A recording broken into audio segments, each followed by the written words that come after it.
pathetic, absolute pathetic. There is no story, there is no proper writings, there is no proper screenplay for this movie. Pushpa 1 రెట్లు better Pushpa 2 కన్నా. రాను రాను రాజు గుర్రం గాడిదైందంట. Shekhawat character Fahadh fossil ఎంత మంచి actor, ఎలా యూటిలైజ్ చేసుకోవాలా, ఎలా పోర్ట్రేట్ చేయాలా. అరే మీకు బుద్ధి ఉందారా, మీకు ఏంద్రా సినిమా తీశారు ఇది. ఇంటర్వెల్ తర్వాత జాతర డాన్స్, రష్మిక డైలాగ్స్, దాని తర్వాత వాళ్ళ నాన్న పేరు ఇంటి పేరుగా రావడం, అంతే. అది తప్ప సినిమాలో ఏమి లేదు. స్టోరీలో మీరు ఫెయిల్యూర్ సుకుమార్ గారు, నాన్నకు ప్రేమతో కావచ్చు, రంగస్థలం కావచ్చు, పుష్పానే కావచ్చు, చాలా బాగుంటాయి మీ రైటింగ్స్. ఈ సినిమా మీ failure, you are failure as a writer. Audience అనే వాళ్ళు ఎలా అయిపోయినారంటే పోలీస్ ని అవమానకరంగా చూపిస్తున్నారు. ఒక హీరోగా ఉండాల్సిన వాడిని ఇప్పుడు విలన్ వచ్చేసి ఇల్లీగల్ బిజినెస్ చేస్తుంటే ఈ విలన్ సపోర్ట్ చేస్తున్నారు. అంటే మా ఫేవరెట్ హీరో ఏ పని చేసినా నేను ఒప్పుకుంటానా? అరే పార్ట్ 1 లో అయితే ఒక లాజిక్ ఉంది, అది వేరే విషయం. ఇక్కడ ఏమవుతుంది, చట్టానికి ఒక ఇల్లీగల్ బిజినెస్ చేసేవాడికి యుద్ధం ఉన్నట్టయితే చట్టం పనిచేసే షెకావత్ ని బఫూన్ చేసేసారు, ఇల్లీగల్ పనిచేసేవాడిని ఎలివేట్ చేశారు. సార్ ఇద్దరు సమానంగా చూసినా కదా సార్, పోటాపోటీ ఉండేది, సినిమా బాగుండేది. అసలు ఏం సమానం పెట్టలేదు మీరు. అసలు ఒక కమీడియన్ చేసేసారు మీరు షెకావత్ క్యారెక్టర్ ని. I'm really sorry, I feel pity for Fahadh Faasil. Pushpa 2 ఆగస్టులో రిలీజ్ అవ్వాల్సిన మూవీ పోస్ట్పోన్ అవుతూ డిసెంబర్ దాకా ఎందుకు వచ్చిందో ఒక్కసారి ఆలోచించండి. పుష్ప 1లో నీట్ గా ప్రతి స్టోరీ లైన్, ప్రతి స్క్రీన్ ప్లే కావచ్చు, ప్రతి డైలాగ్ కావచ్చు, ప్రతి క్యారెక్టర్ కావచ్చు, నీట్ గా ఎలివేషన్ ఇస్తూ, హీరోని ఎలివేట్ చేస్తూ, స్టోరీని ఎలివేట్ చేస్తూ, క్యారెక్టర్స్ ఎలివేట్ చేస్తూ బాగుంది. It's a hit movie. ఇప్పుడు సెకండ్ పార్ట్ వచ్చేసరికి ఏమైందంటే షెకావత్ క్యారెక్టర్ ని పార్ట్ 1లో ఎండ్ చేసి పార్ట్ 2లో ఎంతలా ఎలివేట్ చేస్తాడని చెప్పేసి పోయిన వాళ్ళకి కంప్లీట్లీ డిసప్పాయింటెడ్.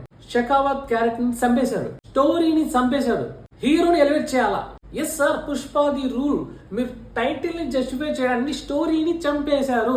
మీరు ఎవరైనా కావచ్చు ఫ్రెండ్స్, మీరు ఏదైనా అనుకోండి, నేను సినిమా బాగుంటే, స్టోరీ బాగుంటే తల ఉంచుతా. సినిమా ఎలా తీశారంటే, ఇంకో విధంగా చెప్పాలంటే, India versus Pakistan, last ball 1 ball 6 runs to win, India hits 6, India one the world cup. ఎలా ఉంది?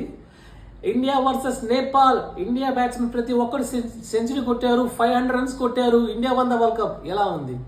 మీరు సినిమా పోవద్దని చెప్పడం లేదు, 1 time వాచబుల్ పోవచ్చు. ఎందుకంటే పార్ట్ 1 చూసాం కదా, పార్ట్ 2 దానికి సంబంధించి ఏమైనా లూప్ హోల్స్ ఉంటాయి అని. ఎందుకంటే డైరెక్టర్ ఏ అర్థం కాలేదు ఇక్కడ. అరే పార్ట్ 1 మంచి ఎలివేట్ ఇచ్చాం కదా, పార్ట్ 2 ఎలా తీయాలా అని చెప్పేసి అక్కడ కథ వెతికి, ఇక్కడ కథ వెతికి, ఎక్కడ కథ దొరక సింపుల్ గా ఒక ఫోటో కోసం అని చెప్పేసి భార్య మాట విని, అంటే కరెక్టే, ఆడవాళ్ళ వల్ల యుద్ధాలు జరిగినాయి కరెక్టే, అదే స్టోరీ, వేరేదేం లేదు. స్టోరీనే లేదు సార్, స్టోరీ లేదు.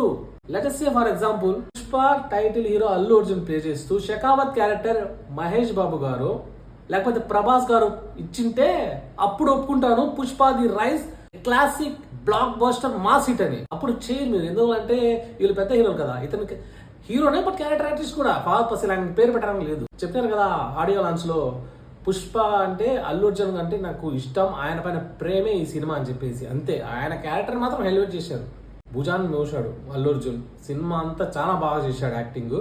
పర్టికులర్లీ జాతర ఎపిసోడ్ లో డాన్స్ చేసిన దానికి మాత్రమే మీరు పోవచ్చు, పూనకాలు వస్తాయి. బాగుంది, చాలా బాగుంది, న్యాయం చేశారు. రష్మిక కూడా అదే బాగుంది. దాని తర్వాత అన్న తమ్ముళ్ళు కలిసి, అంతే. దాని తర్వాత ఏం లేదండి. ప్రతి సీన్ కి ఎలివేషన్ లాజిక్ లెస్ సీన్స్ అయితే కొట్టడు చుట్టూ ఉన్నాయి అన్ని. అనవసరంగా ఈ సినిమా చూడడానికి ఒక ప్రాణం బలైంది. కొడుకు వెంటిలేటర్ పైన ఉన్నాడు, ఒక మిడిల్ క్లాస్ ఫ్యామిలీ. సార్ ఎందుకు సార్ మీరు సినిమాకి వచ్చారని చెప్పేసి అడిగితే, మా కొడుకు చాలా ఇష్టం సార్ అల్లు అర్జున్. ఎంత సార్ టికెట్? సార్ ఒక టికెట్ 2000 సార్. మీరు ఏం పని చేస్తారు సార్? నేను రోజు కూలిపోతాను సార్, 300 వస్తాయి సార్. మిడిల్ క్లాస్ వాళ్ళని ఎందుకు అంటారు సార్? అభిమానం అలాంటిది మా వాళ్ళకి, సినిమా వాళ్ళంటే. కానీ అది మీరు క్యాష్ చేసుకుంటున్నారు. అది క్యాష్ చేసుకోవడానికి పర్టికులర్ గా మీ సినిమాకి మీరు రేట్లు పెంచారు. ఎందుకంటే ఇది ఫ్లాప్ అవుతుంది. You guessed it right. So you have not released in August, so you released in December వచ్చిన అవుట్పుట్ చూసిన తర్వాత కూడా డిసప్పాయింట్ అయినారు మీరు. అందుకోసమే డబ్బులు ఎలా అయినా రాపెట్టాలా, ఒక వారంలో మనం చేసి పెట్టిన డబ్బులు రావాలా అని చెప్పేసి, ఎక్కడ నెగిటివ్ టాక్ వస్తుందని చెప్పేసి భయపడి మీరు రేట్లు పెంచారు. పార్ట్ 3 అని పెట్టారు. ఎందుకు పెట్టారు నాకు అర్థం కావట్లేదు. మొత్తం అయిపోయింది, ఆడ అంతా భోజనం చేశారు, పలాలని ఎత్తేసారు, అంతా అయిపోయింది. ఎందుకు పెట్టారు నాకు అర్థం కావట్లే. అంటే ఫస్ట్ పార్ట్ బంగారం లాగా ఉంది సార్. ఈ పార్ట్ 2 చూసిన తర్వాత ఇంకోసారి పార్ట్ 1 చూద్దాం అనుకుంటే ఎందుకంటే మైండ్ రిఫ్రెష్ అవుతుంది. పుష్ప క్యారెక్టర్ పార్ట్ 1 లో సెల్యూట్ కట్టాలనిపిస్తుంది, ఆ విధంగా ఉంది. దీంట్లో ఎందుకు వచ్చాడరా అనిపిస్తుంది. I'm sorry, that highly disappointed. Signing off dugout reviews.